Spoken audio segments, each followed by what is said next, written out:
Fala galera, estamos aqui de novo aqui na aula, falando agora, dando ponto final praticamente na parte de Geografia Física, com um assunto bem interessante, importante e também é um assunto que pode envolver outras disciplinas, outras áreas, principalmente na área da Geografia, na área das Humanidades, fontes de energia, pode envolver questão de relações climáticas e tudo mais, ok? O assunto que nós vamos falar agora é hidrografia.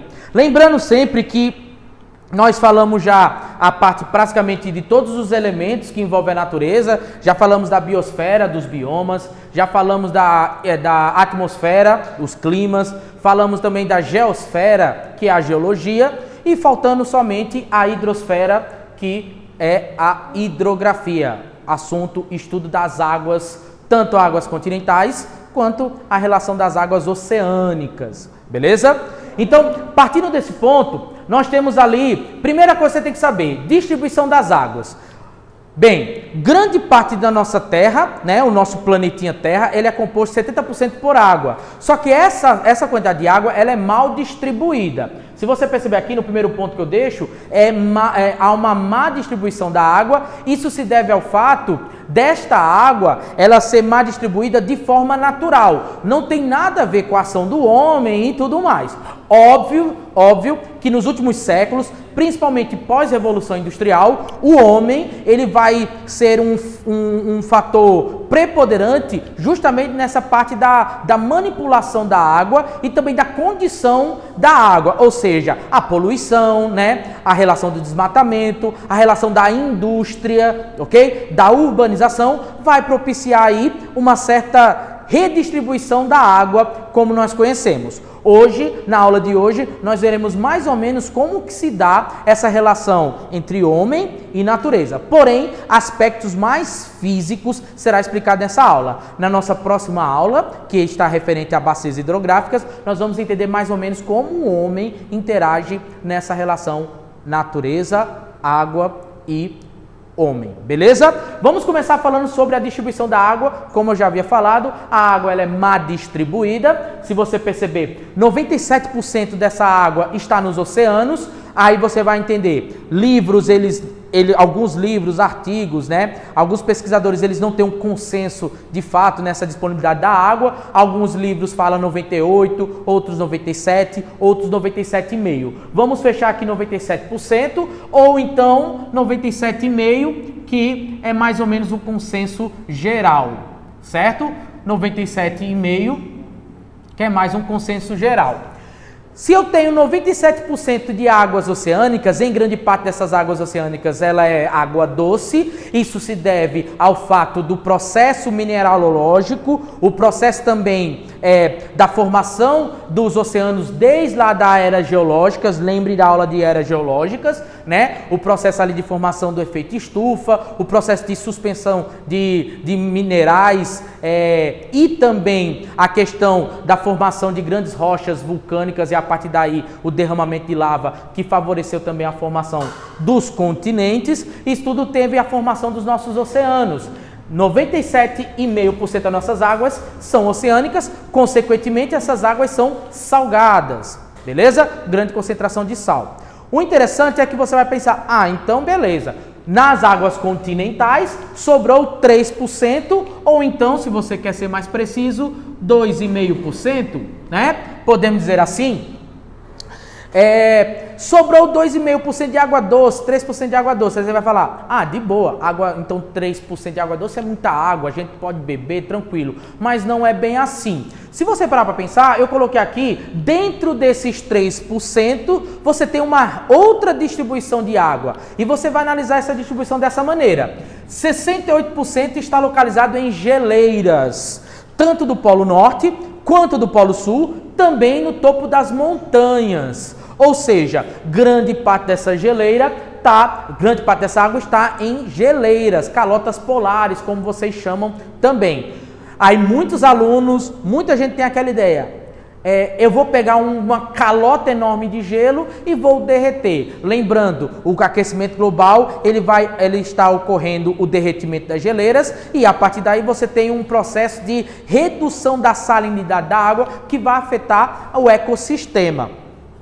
O interessante, já que nós estamos tendo esta videoaula justamente por conta da pandemia, olha o que eu vou falar aqui para vocês, é muito interessante.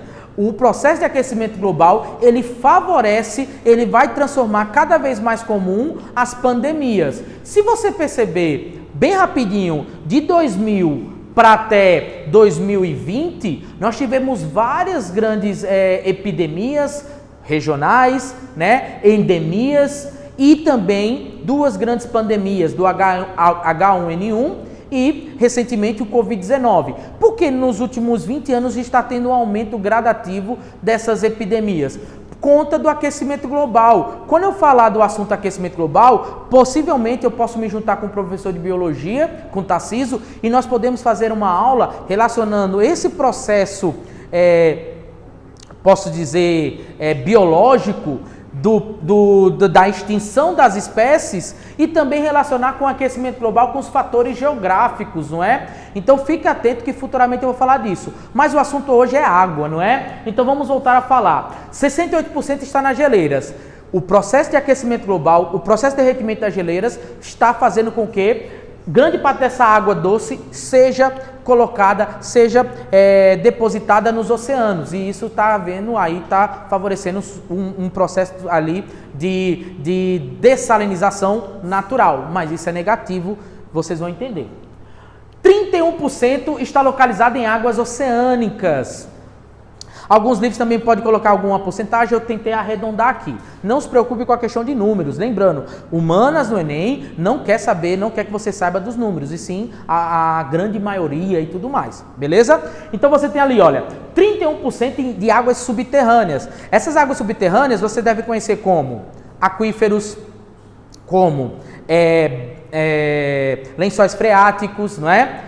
Bolsões d'água debaixo do solo, ou seja, grande parte dessas águas que estão debaixo da terra, elas são propícias para o homem. Vale ressaltar que essas águas subterrâneas, o Brasil tem um grande fator muito importante. Por quê? Porque o Brasil é um dos países do mundo que tem a maior quantidade de água subterrânea no mundo. Vale lembrar, nós temos os 2 maiores aquíferos do mundo. O aquífero Guarani, que é um aquífero, olha o nome, anotem, aquífero transfronteiriço, quer dizer o quê? Ele ultrapassa as fronteiras do país. Ele é um aquífero que está localizado entre Brasil, Paraguai, Uruguai e Argentina. Professor, que danado é um aquífero?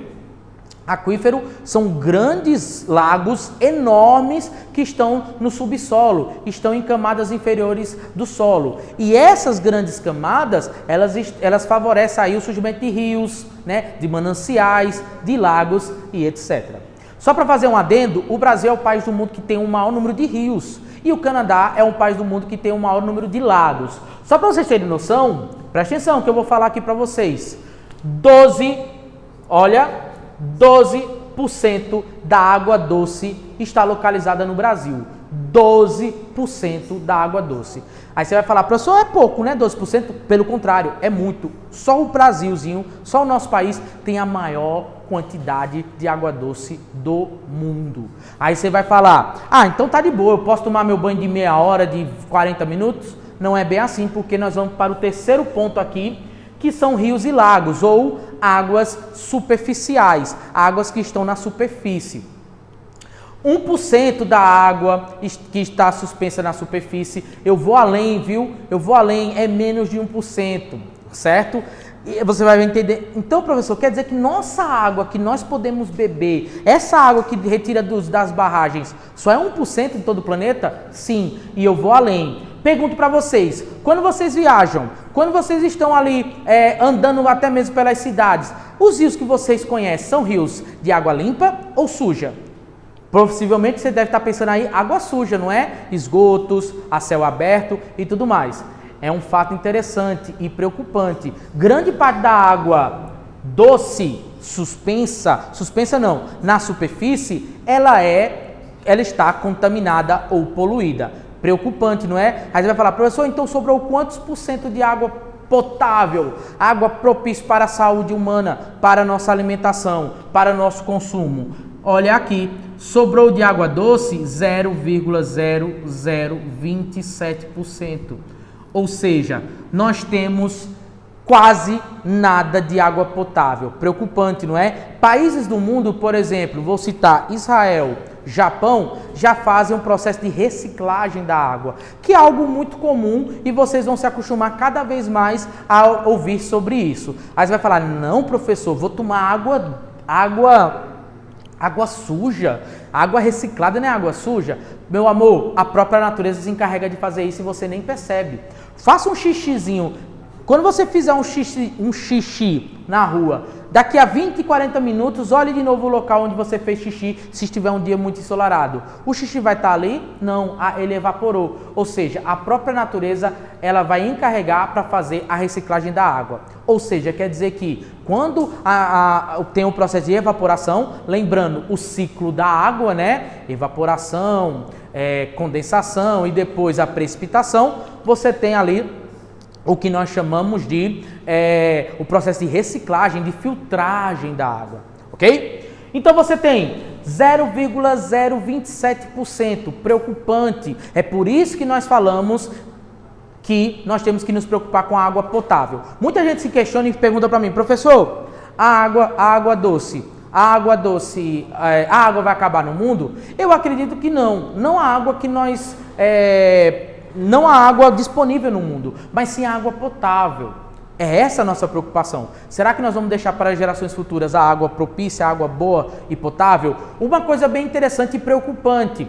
Há no mundo um processo de privatização das águas. Por exemplo, na Índia, uma grande multinacional, que eu não vou citar o nome para não ser penalizado e o NAV pagar uma multa, mas eu vou falar agora, Coca-Cola, certo? Uma das maiores empresas do mundo, vocês devem conhecer, do ramo de refrigerantes, a Coca-Cola, ela privatizou um grande rio, um grande manancial lá da Índia. Se você quiser fazer uma breve pesquisa aí no Google, pode fazer. Você vai perceber que a Coca-Cola privatizou dos mananciais da Índia e pessoas da comunidade daquela cidade não pode beber água na região. Tem que pedir autorização à Coca-Cola. E por que acontece isso? Você vai falar, professor, isso é na Índia, isso é distante. Recentemente, o governo federal, o governo brasileiro, está num projeto de privatizar algumas águas. Para pensar, você consome água, a sua água é de graça? Não. Os governos de cada país tem a disponibilidade da água. Mesmo você morando perto dali do Açude de Boqueirão, por exemplo, você tem que comprar água para sair da sua torneira. Isso é preocupante. Você também tem água mineral, água privatizada.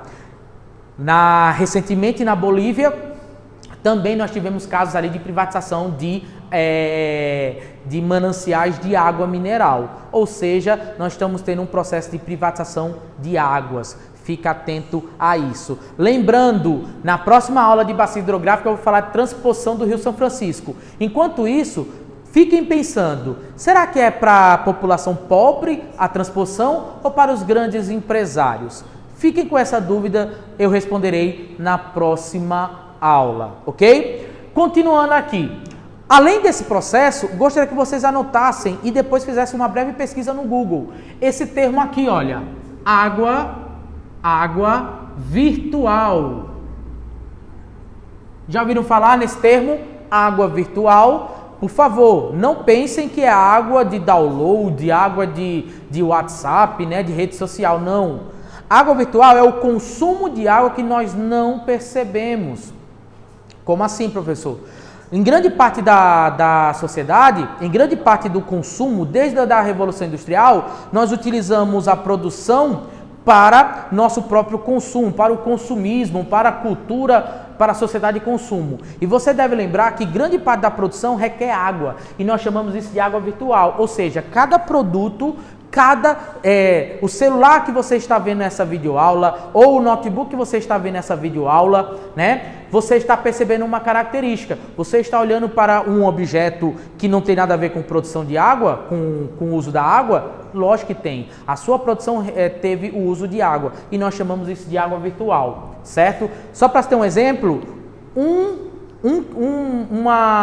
200 gramas, se eu não me engano, de bife na sua produção teve que ser utilizado 25 mil litros d'água. Aí você vai falar, como, professor? A vaca bebe água, você tem a plantação, você tem a irrigação, você tem a lavagem da carne no frigorífero, você tem a refrigeração do frigorífero, tudo isso vai ter a utilização de água. Ou seja, nós chamamos isso de água virtual. Fiquem atentos a isso. Ok? Olhando agora para os oceanos, eu tenho então, depois eu volto para as águas continentais. Nos oceanos eu tenho 3 tipos de oceanos. Os 3 tipos de oceanos são mar fechado, mar aberto e mar de interior. Mas vai lembrar, professor, e os oceanos que nós conhecemos? Nós temos os oceanos Atlântico, Índico, Pacífico, Ártico e Glacial, né? O Ártico, o Antártico e o Glacial Antártico. Esses oceanos, vocês devem lembrar que eles têm profundidades diferentes, né? É tanto que você tem um canal do Panamá que ele vai favorecer justamente para nivelar os oceanos de uma ponta a outra. Se você quiser, tem vídeos curtos no YouTube para você ver como mais ou menos como funciona o canal do Panamá. Eu vou falar isso em transportes, lá em geografia e geopolítica, certo? Então você tem os tipos de oceanos. O oceano que banha o Brasil é o Oceano Atlântico. Vale lembrar, o Oceano Atlântico nós chamamos de Atlântico Sul, beleza? Mas eu quero que vocês conheçam os 3 tipos de mares, oceanos. Esses mares, esse mar que nós chamamos, por exemplo, o Brasil tem um mar aberto, porque não tem praticamente nenhuma barreira que impede a saída dessa água do mar para os oceanos, para o alto mar, como é chamado. Então, só para ter ideia, o mar aberto é um mar que ele tem contato direto com o oceano, certo? O oceano. O mar fechado, ele tem uma saída que normalmente nós chamamos de estreito. Por exemplo, deixa eu dar um exemplo. Já ouviram falar no Mar Mediterrâneo? Esse Mar Mediterrâneo é muito importante você conhecer, principalmente quando nós falarmos de xenofobia, de refugiados. Você vai entender lá na aula de população. Porque esse mar, o Mar Mediterrâneo, ele divide, ele é fronteira do norte da África para o sul da Europa, certo? E grande parte das levas daquelas embarcações que chegam na Europa, ela atravessa o Mar Mediterrâneo, beleza? Então você tem, o mar fechado é quando tem uma saída, um estreito. Professor, o que danado é um estreito? Já ouviram falar em Estreito de Bering, Estreito de Gibraltar, né? Esses estreitos é uma pequena ramificação do continente que favorece aí o surgimento de mares, mar fechado e por aí vai, ok? Continuando aqui, você tem um mar aberto, direto com o oceano, e o mar de interior. O mar de interior, ele não tem saída. Não tem saída para oceanos. Aí você vai falar, professor, então como se formou esse oceano? Vou dar um exemplo. Mar Cáspio, Mar Negro, Mar Morto. Esses são alguns mares fechados. Mar de interior. Ele não tem saída. Se ele não tem saída, o que vai acontecer? Como ele se formou? Vamos lembrar. Vai lembrar que você teve o processo de glaciações, em que o nível do mar aumenta e depois ele diminui. Possivelmente, esses mares se formaram quando o nível do mar aumentou, quando rebaixou, formou o mar que nós conhecemos. O Mar de Aral, muito famoso e muito importante aí, pode cair na sua prova. O Mar de Aral por conta do processo de desertificação ali da região da Ásia, ali próxima à Rússia. Esse é um fator. O outro fator é que pode ocorrer o seguinte, infiltrações da água pelas rochas, por baixo do assoalho oceânico ali, beleza? Olhando para cá, você também então tem os 3 tipos de oceanos que você deve conhecer ali bem rapidinho. Olhando para cá agora, Olhando para cá, dá para ver, né? Olhando para cá, dentro do oceano você tem um relevo. Aí você vai falar, pessoal, relevo de novo? É só o relevo oceânico, que é importante você saber, certo? No relevo oceânico você tem o que nós chamamos de plataforma continental. A plataforma continental se estende por 200 metros até 200 metros de profundidade, certo? Nós chamamos isso de praia, não é? Nós chamamos isso de costa. Normalmente é a jurisdição dos países, certo? Os países eles podem extrair qualquer coisa aqui. É tanto que você tem a plataforma de petróleo. É nessa região aqui que você tem a retirada ali de petróleo e tudo mais. 200 metros você tem a plataforma continental. Logo após a plataforma, você chega numa grande queda d'água, um grande buraco, né? Uma fissura que nós chamamos de talude. Essa talude ela pode chegar até 3 mil metros de profundidade, certo? 3 mil metros de profundidade, é uma grande queda, é uma queda bem sensível. Depois você tem a planície abissal ou o assoalho oceânico. É a camada mais profunda da Terra, podemos dizer assim, onde está localizado os seres abissais, né? Aqueles animais marinhos que tem, pelo fato da iluminação solar não chegar, eles criam sua própria luminosidade, né? Vocês já devem ter ouvido falar.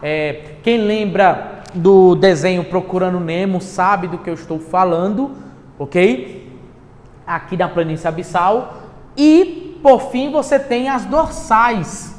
Na aula de geologia eu citei uma dorsal. As dorsais são grandes cordilheiras debaixo do oceano, ok? A dorsal mais famosa é a dorsal mesoatlântica, que faz a divisa entre África e América do Sul, ok? Então, dorsais também. E para finalizar você tem as fossas abissais. A fossa mais famosa nós chamamos de fossas marianas, beleza? As fossas são grandes fissuras que possivelmente você tem ali, ou quando ela está fechada, como as fossas marianas, foi um indício de atividade tectônica, né? De fissuras tectônicas, ou então elas estão abertas, ali você tem possíveis atividades tectônicas, ok? Então você tem ali todo o relevo oceânico.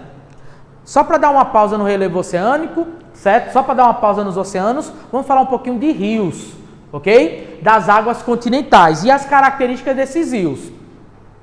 Na próxima aula, nós iremos ver bacias hidrográficas, e as bacias hidrográficas brasileiras têm a ver com os rios, ok? Então, já vou adiantar para você conhecer as características de cada rio, as particularidades de cada rio. Cada rio ele tem sua importância, mas ele tem características, como ele nasce, como ele deságua e tudo mais. Só para fazer um exemplo, você tem uma ramificação do rio, não é?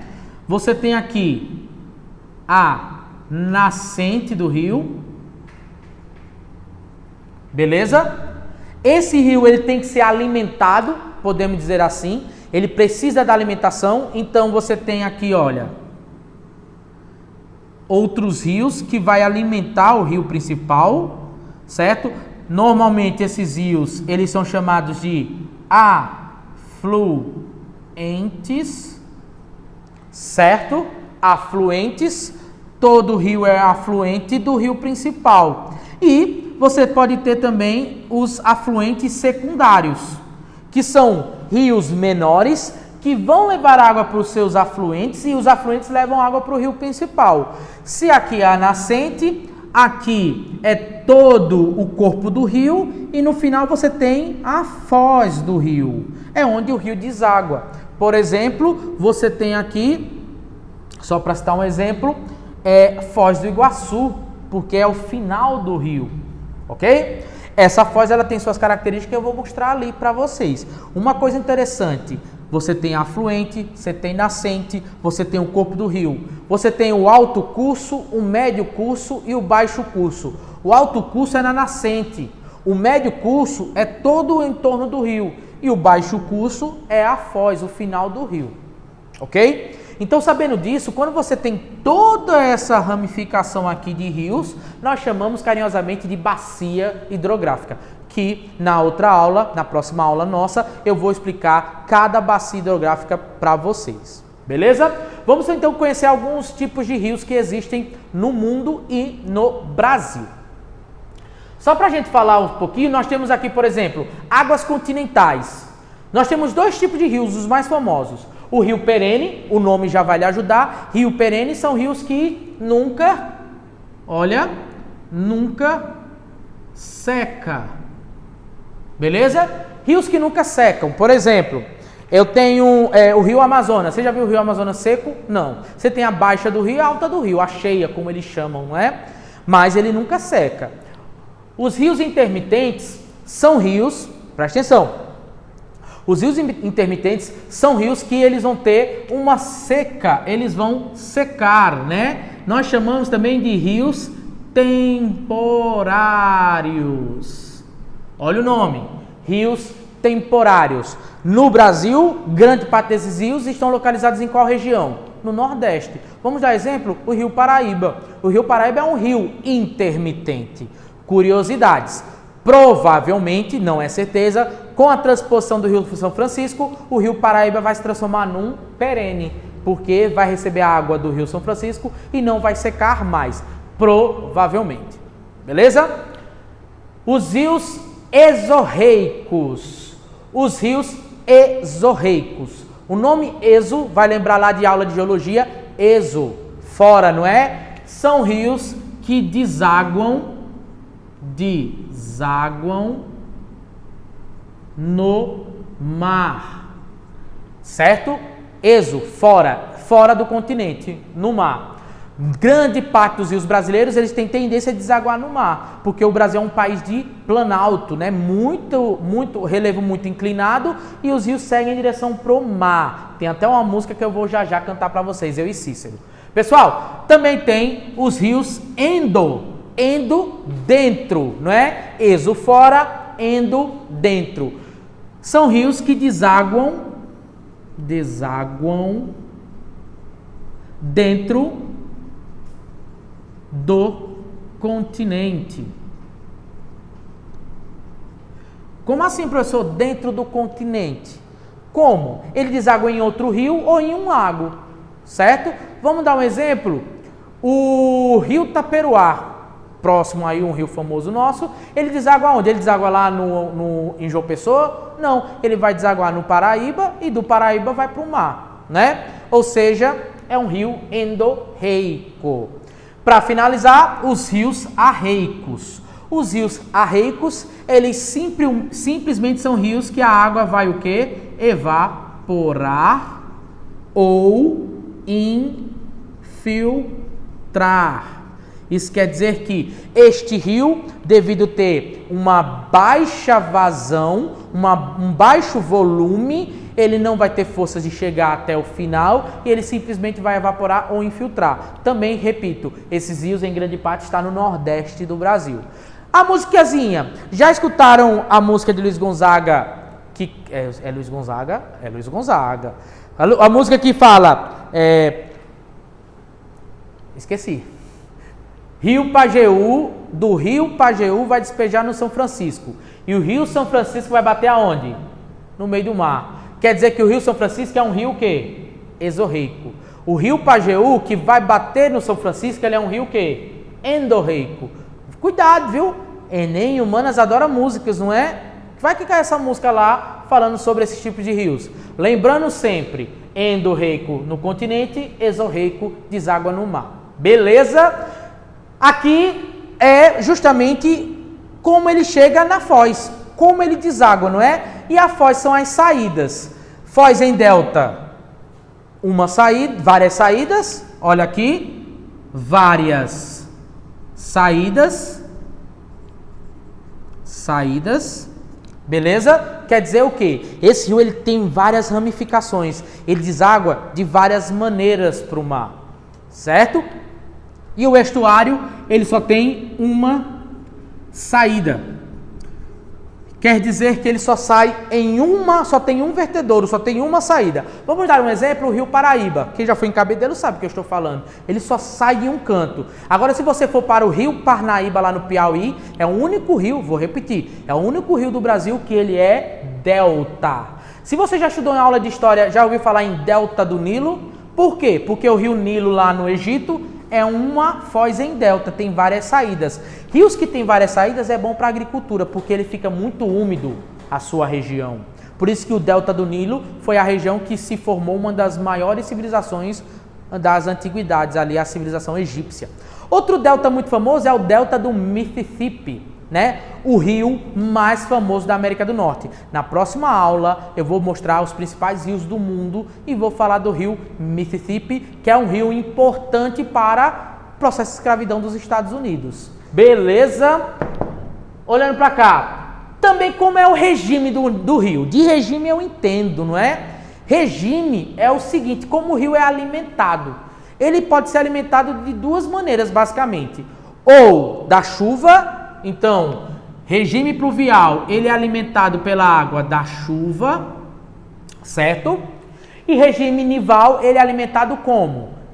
Dica, de gelo, pelos pingos ali da neve, né? Do degelo. Degelo. Deixa eu dar uma dica, o Brasil é um país que tem rios, em sua maioria, pluvial. Pelo fato do Brasil não ter gelo, mas tem uma exceção, viu? O rio Amazonas, ele recebe água do degelo lá da Cordilheira dos Andes. Porém, o rio Amazonas, nós chamamos de rio de regime misto. Por que misto? Porque é tanto pluvial quanto nival. Ok? Só para finalizar a aula, tem os rios efêmeros. Os rios efêmeros são rios aqui que simplesmente eles nascem por conta da chuva. Depois que a chuva passa, eles desaparecem. Certo? Alguma dúvida? Se surgiu dúvidas, podem tirar. Nós teremos uma aula lá no Hangout, né? Hangout chama?